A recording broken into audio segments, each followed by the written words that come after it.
Hi hello everyone welcome to Mohans technologies.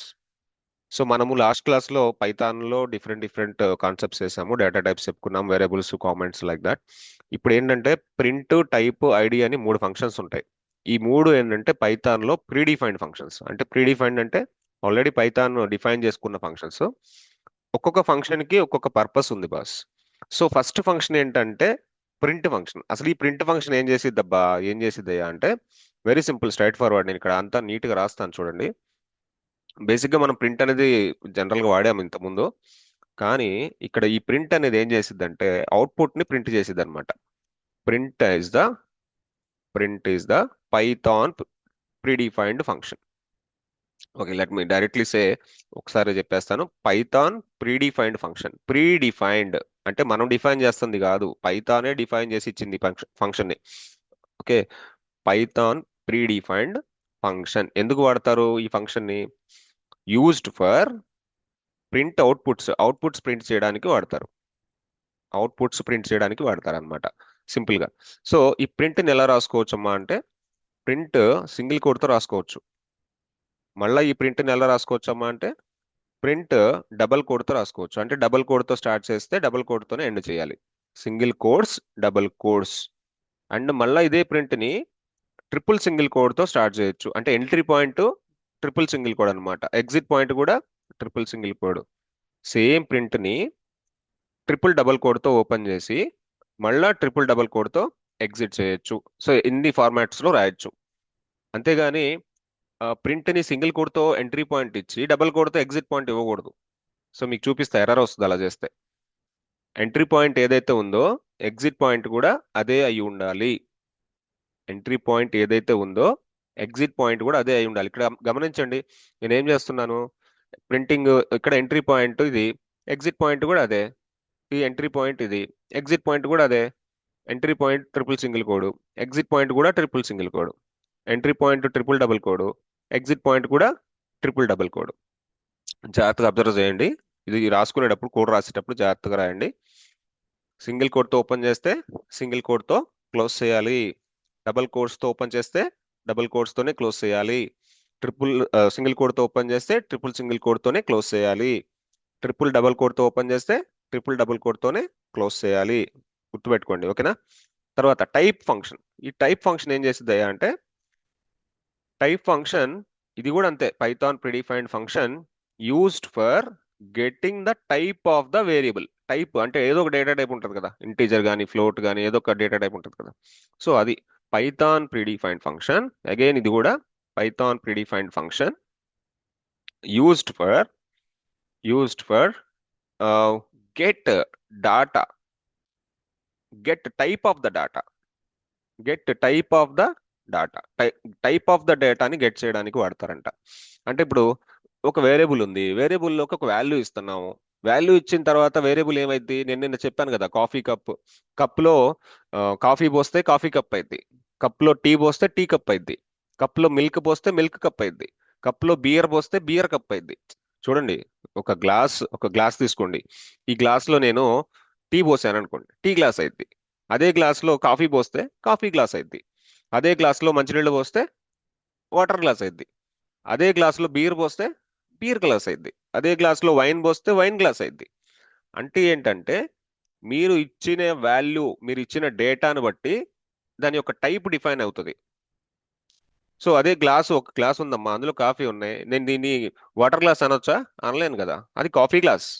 ఎందుకని? అందులో coffee ఉంది కాబట్టి అది కాఫీ గ్లాస్ అయింది. అర్థమైందా? సో అట్లా ఆ టైప్ ని మనము ఎలా గెట్ చేయాలి అనే దానికోసం ఈ టైప్ మెథడ్ వాడతారు. తర్వాత నెక్స్ట్ ఐడి మెథడ్.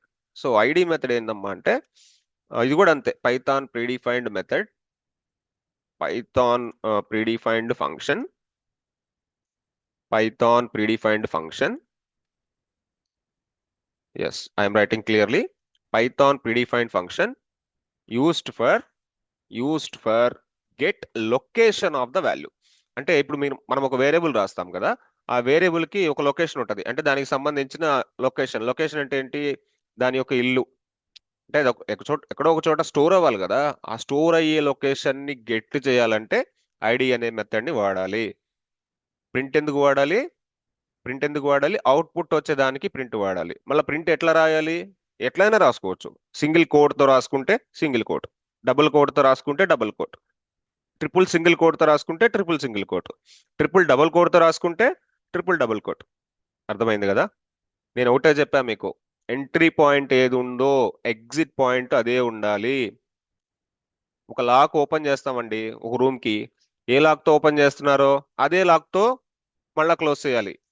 అంతేగాని నేను సింగిల్ కోడ్తో ఓపెన్ చేసి డబుల్ కోడ్తో క్లోజ్ చేస్తా అంటే కుదరదు, తప్పు. ఆటోమేటిక్గా తంతది. తంతది అంటే ఎర్రర్ వస్తుందమ్మా. టైప్ ఏంటి? Getting the data type. చెప్పాను కదా, వాటర్ పోస్తే వాటర్ కప్పు, టీ పోస్తే టీ కప్పు, మిల్క్ పోస్తే మిల్క్ కప్పు, బూస్ట్ పోస్తే బూస్ట్ కప్పు, హార్లిక్స్ పోస్తే Horlicks cup. Based on the data కప్పుని డిఫైన్ చేస్తున్నాం అనమాట. ఓకే, సో ఈ మూడు ఫంక్షన్స్ ని ప్రాక్టికల్ గా ల్యాబ్ చూపిస్తాను చూడండి. Let me go to the colaboratory. So కొలాబరేటరీలోకి వెళ్ళి 1 by 1 చెక్ చేద్దాం. ఇది కొలాబరేటరీ, మీకు తెలుసు కదా కొలాబరేటరీ, సేమ్ కొలాబరేటరీ వాడుతున్నా. So first print. Print comment తెలుసు కదా, కామెంట్ ఎలా రాసుకోవాలో, హ్యాష్ పెడితే కామెంట్. Okay, print. ఇప్పుడు నేను సింగిల్ కోట్స్ మోహాన్స్ రాస్తా. సింగిల్ కోట్స్ లోపల మోహాన్స్ అనే నేమ్ రాస్తున్నా. ఓకే, మోహాన్స్. సేమ్ ప్రింట్ లో అదే మోహాన్స్ డబల్ కోడ్ లో కూడా రాయొచ్చు. Mohans in single quotes, Mohans in double quotes, Mohans in triple single quotes, Mohans in triple single quotes. చూడండి, అన్ని సార్లు మోహాన్సే ఉంటుంది, అన్ని సార్లు మోహాన్సే ఉంటుంది. కానీ ఈ మోహాన్స్కి ఏంటంటే ఎంట్రీ పాయింట్ సింగిల్ కోడ్తో చేసి సింగిల్ కోడ్తో ఎగ్జిట్ చేశా, డబుల్ కోడ్తో ఎంట్రీ పాయింట్ చేసి డబుల్ కోడ్తో ఎగ్జిట్ చేశా, ట్రిపుల్ సింగిల్ కోడ్తో ఎంట్రీ పాయింట్ చేసి ట్రిపుల్ డబుల్ కోడ్తో ఎగ్జిట్ పాయింట్ చేశా. అదే మోహాన్స్ని ట్రిపుల్ డబుల్ కోడ్తో కూడా స్టార్ట్ చేసి ట్రిపుల్ డబుల్ కోడ్తో ఎగ్జిట్ చేస్తా. ఇప్పుడు నేను ఎగ్జిక్యూట్ చేశాను అనుకోండి, ఎన్నిసార్లు వస్తుంది మోహాన్స్? 4 times వస్తుంది. అంటే 4 లైన్లు కరెక్ట్ అనే కదా అర్థం. అంటే ఇలా రాసుకోవచ్చంట, ఇలా రాసుకోవచ్చంట, ఇలా రాసుకోవచ్చంట, ఇలా రాసుకోవచ్చంట. ఈ అవైలబిలిటీ వేరే వేరే ప్రోగ్రామింగ్ లాంగ్వేజెస్ లో లేదు. పైథాన్ ఎక్స్క్లూజివ్లీ ఇస్తుంది. వేరే వేరే లాంగ్వేజెస్, జావా అనుకోండి కంపల్సరీగా మీరు డబుల్ కోట్సే పెట్టాలి, వేరే వేరే సింగిల్ కోట్స్ని కానివ్వండి మిగతా వాటిని అలౌ చేయదు. బట్ పైథాన్కు ఉన్న కంఫర్టబిలిటీ ఏంటంటే, పైథాన్ ఎంత సింపుల్ అంటే ఎన్ని విధాలుగా రాసినా అవుట్పుట్ సేమ్ వచ్చింది. అర్థమైంది కదా? ఇది ప్రింట్. తర్వాత టైప్ ఫంక్షన్ చేద్దాం. టైప్ ఫంక్షన్ చేద్దాం. Okay, so name is equal to Mohans. Name is equal to Mohans. ఇప్పుడు getting the data type of the name. Name అనేది అక్కడ వేరియబుల్ కదా, నేమ్ అనేది వేరియబుల్ కదా. Okay, name type name. ఏంటి ఫైనల్గా అవుట్పుట్? స్ట్రింగ్. అవుట్పుట్ వచ్చేది స్ట్రింగ్. అంటే ఏంటి? దాని యొక్క టైప్ స్ట్రింగ్ అంట, ఎందుకంటే ఇది స్ట్రింగ్ కదా, డేటా స్ట్రింగ్ కదా. Next ID. ID of the name. ID method ఎలా వాడాలి? ఐడి మెథడ్ ఎలా వాడాలి? ID of the name. ID of the name. So ఫైనల్గా ఐడి ఏంటి? దాని యొక్క లొకేషన్, అది ఉండే ప్లేస్ ఏంది? ఏదో ఒక నెంబర్ వచ్చింది అంటే దాని లొకేషన్ అదనమాట. ఐడి అనేది, ID is actually giving the identification or location. అర్థమైందా? సో ఈ 3 మెథడ్స్ జాగ్రత్తగా చూసుకోండి, ప్రాక్టీస్ చేయండి. ప్రాక్టీస్ చేయకపోతే ప్రోగ్రామింగ్ రాదు. ఈ 3 మెథడ్స్, ఈ వీడియోలో ఈ 3 మెథడ్స్ ఉంటాయి. ఒకసారి వీడియో మొత్తం అబ్జర్వ్ చేసి విని తర్వాత నోట్స్ రాసుకొని ప్రాక్టీస్ చేయండి. వీడియో నచ్చితే లైక్ చేయండి, షేర్ చేయండి, సబ్స్క్రైబ్ చేయండి ఛానల్. తర్వాత కామెంట్స్ అనేవి పెట్టండి, కామెంట్స్ ఆర్ నీడ్ఫుల్. ఓకేనా? సో ఈ పైథాన్ వీడియోస్ అన్ని కూడా ఫ్రీగా పెడుతున్నాను కదా. ఈ వీడియోస్ తర్వాత మీరు నేర్చుకోబోయే ఎమర్జింగ్ టెక్నాలజీస్, క్వాంటమ్ కంప్యూటింగ్ కానివ్వండి, బ్లాక్ చైన్ కానివ్వండి, చాలా చాలా ఇంపార్టెంట్. అదర్వైజ్ ఫుల్ స్టాక్ కానివ్వండి, చాలా చాలా ఇంపార్టెంట్. ఓకే, ఇవన్నీ ఫ్రీగా ఇస్తున్నాను. తర్వాత ఎట్లా మనం క్లాసెస్ స్టార్ట్ చేస్తాము, క్లాసెస్ స్టార్ట్ చేసేటప్పుడు మళ్ళీ ఒక ఓవర్వ్యూ లాగా పైథాన్ చెప్పేస్తాను, క్వాంటమ్ కంప్యూటింగ్ స్టార్ట్ చేస్తా, మళ్ళీ ఓవర్వ్యూ లాగా పైథాన్ చెప్తాను, బ్లాక్ చైన్ స్టార్ట్ చేస్తా. బట్ ముందు నాలెడ్జ్ అనేది మీరు గెయిన్ చేసుకోండి. ఇక్కడ డీటెయిల్డ్గా చెప్తున్నాను కదా, నాలెడ్జ్ తీసుకోండి, ఈ నాలెడ్జ్ని హోల్డ్ చేసుకోండి. అర్థమైందా? సో ఇంకా అంతే, నెక్స్ట్ వీడియోలో కలుద్దాం. నెక్స్ట్ వీడియోలో డిఫరెంట్ కాన్సెప్ట్ మాట్లాడుకుందాం. ఈ వీడియోని నచ్చితే లైక్ చేయండి, షేర్ చేయండి, సబ్స్క్రైబ్ చేయండి. ఛానల్ ఎవరు సబ్స్క్రైబ్ చేయట్లేదు, ఛానల్ సబ్స్క్రైబ్ చేయండి. మీరు వాచ్ చేస్తున్నారు కానీ సబ్స్క్రైబ్ చేయట్లా, సబ్స్క్రైబ్ చేయండి first and click on the bell icon. Okay, see you signing off. మళ్ళీ నెక్స్ట్ వీడియోలో కలుద్దాం కొత్త కాన్సెప్ట్తో.